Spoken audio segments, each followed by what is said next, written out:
அனைவருக்கும் வணக்கம். 1/5/2024 குரு பெயர்ச்சி பலன். மிதனம் ராசிக்காரர்களே, உங்களுக்கு இந்த 2024 to 25 மே மாதத்தில் 1ஆம் தேதியில் குரு பயிற்சி ஆகிறாரு. மதியம் 1:50 மணிக்கு. இவர் எத்தகைய பலன்களை தருகிறார் என்பதை பற்றின பதிவு தான் இது. இப்போ உங்களுக்கு 11வது இடத்துல மேசராசியில் இருந்துட்டு இருக்கிற குரு பகவான் 1/5/2024 ரிஷபராசியில் வரப்போகிறார். ரிஷபராசியில் வரும் பொழுது உங்களுக்கு 12வது இடம் விரயஸ்தானம். ஸோ என்ன அப்படின்னா, செலவுகளை கொடுப்பாரா வரவுகளை கொடுப்பாரா அப்படிங்கிறது தான். இவர் ஆல்ரெடி உங்களுக்கு என்ன அப்படின்னா, பாதக ஸ்தானாதிபதி 7 மற்றும் 10 கேந்திர ஸ்தானாதிபதியும் இவர்தான். தொழில்காரகனாக இருப்பவரும் உங்களுடைய ராசிக்கு இவர்தான்.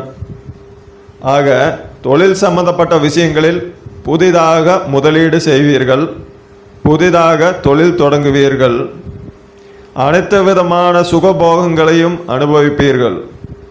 திருமணம் போன்ற சுப நிகழ்ச்சிகள் நடந்தேறும். கூட்டாளிகளிடையே இருந்து வந்த மனக்கசப்பு அகலும். கூட்டு தொழில் அதிக லாபம் கிடைக்கும். தனியாக ஒரு தொழில் தொடங்கி முன்னேறக்கூடிய அளவுக்கு நேரங்காலம் ரொம்ப அருமையாக இருக்குது. ஸோ குரு பகவானுடைய நிலை மிகவும் உங்களுக்கு நல்ல பலனை தரக்கூடியதாக இருக்கிறது. மேலும் 12ஆம் இடத்துல இருக்கும்போது 4, 6, 8ஆம் இடத்தை பார்வை செய்வார். இந்த 4ஆம் இடம் கல்விஸ்தானம், சுகஸ்தானம், சொத்து வாங்கிறது, இதையெல்லாம் குறிக்கிறது. ஸோ இது சார்ந்த சுப செலவுகள் ஏற்படும்.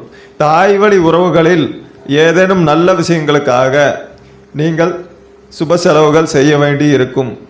அதே போல வீடு, மண்மனை, பொன் இவைகள் வாங்குவதற்கான காலமும் இதுதான். படிப்பு சிறப்பாக இருக்கும். அதிக மதிப்பெண் வாங்கி வெற்றி பெறுவீர்கள். நோய் நிவர்த்தியாகும். பகை அகலும். கடன் சுமை குறையும். வங்கி கடன்கள் பலர் அடைத்து விடுவீர்கள். அதே போல் நோய் நொடின்னு சொல்லிட்டு அடிக்கடி மாத்திரை மருந்து எடுத்துகிட்டு பொன்னைக்கு ஆஸ்பத்திரி போயிட்டு வந்துட்டு இருந்தவங்கெல்லாம் இனி மருத்துவமனையை தேடி செல்ல வேண்டிய அவசியம் இல்லை. நலமாக இருப்பீர்கள். உங்கள் உயிருக்கும் உடமைக்கும் எவ்வித ஆபத்தும் இல்லை. அதுவும் 2024 மேலிருந்து 2025 வரை மிகவும் அருமையாக இருக்கிறது. ஸோ இந்த குரு பகவான் உங்களுக்கு 12வது இடத்தில் விரயஸ்தானத்தில் அமர்ந்தாலும் 7, 10ங்கிற கேந்திர ஸ்தானாதிபதி 12ஆம் வீட்டில் அமையும் போது உங்களுக்கு சுப செலவுகளை ஏற்படுத்துவார். செலவுகளை ஏற்படுத்தும் பொழுது சுப செலவுகளாக மாற்றிக்கொள்ளுங்கள். மிகவும் நன்மை அளிக்கக்கூடியதாக இருக்கும். மேலும் வியாழக்கிழமை தோறும்